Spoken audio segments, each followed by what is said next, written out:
大家好，我是芝麻开花。今天我带大家逛逛我们家的6月的花园，看看都开了些什么花。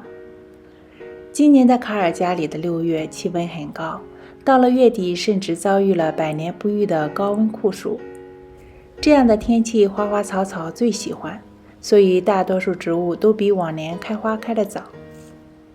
因为内容太多，我会分3个部分和大家分享，分别做了1年生植物、前院的多年生植物以及后院多年生的植物3个视频。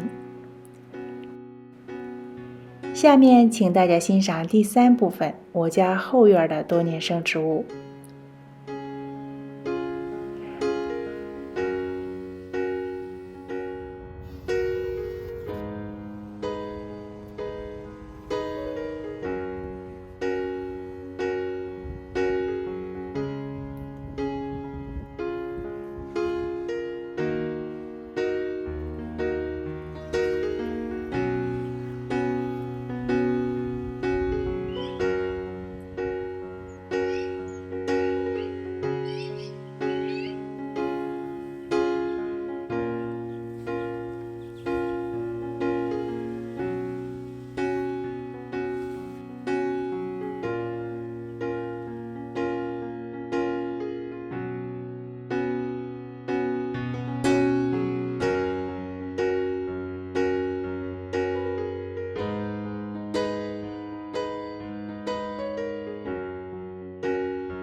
好了，朋友们，6月的花园就和大家分享完了。7月、8月还会有花陆陆续续的开放，欢迎大家订阅我的频道并打开小铃铛，一起期待7月、8月花园的绽放。芝麻开花节节高，祝福您的生活一天更比一天好。我是芝麻开花，谢谢大家收看，咱们下期再见。